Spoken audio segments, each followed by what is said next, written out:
This is a lesser-known tale from Greek mythology, but it's one that I've loved since I was a child, and I hope that I can do it justice. I'm excited to share it with you. It's called Baucis and Philemon. In a hilly land called Phrygia, there's a steep-sided valley. Most of the valley is filled with a dark lake. Beside the lake grow two trees, an oak and a linden, their branches intertwined. Hanging from every bough and branch there are ribbons.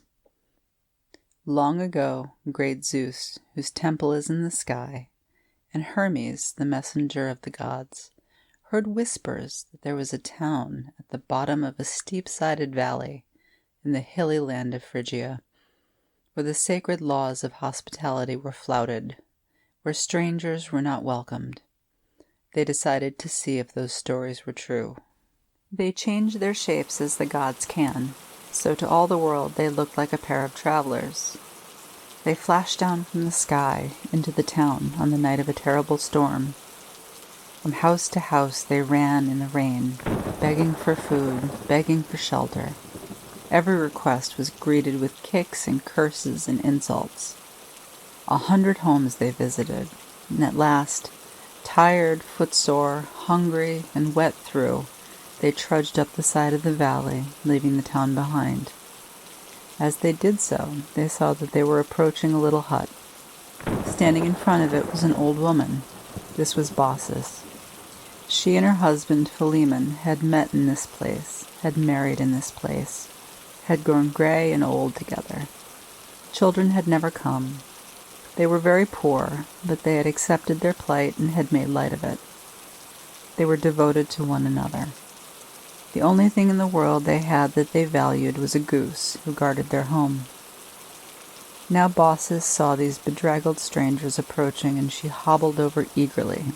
She said, "Mighty Zeus, whose temple is in the sky, has decreed that anyone who approaches our home in need of food, in need of shelter, ought to be welcomed. What we have we'll share with you. Come inside now, come inside." Zeus and Hermes, disguised as men, had to stoop to enter the hut. They were welcomed warmly by the old man, Philemon. He shook them each by the hand, and he gave them each a stool to sit on, and they sat. The old woman blew into the ashes at the bottom of the grate so that the gray glowed red again. The old man put on his cloak. He hobbled out into the storm to pick some vegetables from his garden. The old woman cut a hunk from their lump of long-cherished pork, and she threw it into the pot. The old man threw in vegetables. They poured on water, sprinkled on herbs, threw in garlic, and then they talked about whatever they could in the hopes that they could keep their guests' minds off the long delay before it was time to eat. The old man gave them a beechwood bowl full of warm water to wash off the dust and grime of their journey. The old woman dragged the table from the shadows into the center of the room so they could sit around it when the time came to eat. One leg was far too short, and the table wobbled very badly. But she kept a shard of tile just for this purpose, and she slid it under the short leg. She rubbed the surface of the table with stalks of fresh mint so that it smelled fragrant. They sat around it. She gave them things to nibble while they waited: olives, wild cherries that had been steeped in wine, lumps of cheese, radishes, eggs that had been roasted in the embers. One jug full of wine was all they had. She poured it out carefully between the 4 of them. They sipped it, making it last as long as they could. Then came the stew, and after the stew they had nuts and grapes and figs and dates, and a slice of sweet honeycomb. All through the meal there was talk, there was laughter, and outside the rain came down in black sheets. The woman Baucis looked at the wine jug. She was sure it had been empty, and yet it was full. She poured it out between the 4 of them, and still it was filled to the brim. She turned to her husband and whispered, "These are gods, 2 of the great Olympian gods, here in our home. What kind of meal was this to give to 2 of the great Olympian gods? We have no choice, husband. Go outside and kill the goose. We will pluck it and roast it in their honor." The husband stood. He smiled at the strangers and shuffled out of the cottage. Inside, the old woman raised her voice, hoping she could drown out the squawking and the honking of the dying goose. But the old man was old. Age had made him slow, and the goose could tell something was wrong. He chased the goose back and forth, back and forth. Inside the cottage, by now the old woman was nearly shouting. In burst the goose, and it took shelter behind the strangers. The two travelers stood. "There's no need for you to kill this creature whom you love so much. We are gods, but already you've given us more than we could have hoped for. We found your neighbors wicked, and they shall be punished. Leave this house and follow us to the summit of the mountain, so that you shall not suffer with the guilty ones." Both obeyed, and leaning upon their staffs, they wearisomely climbed the mountain.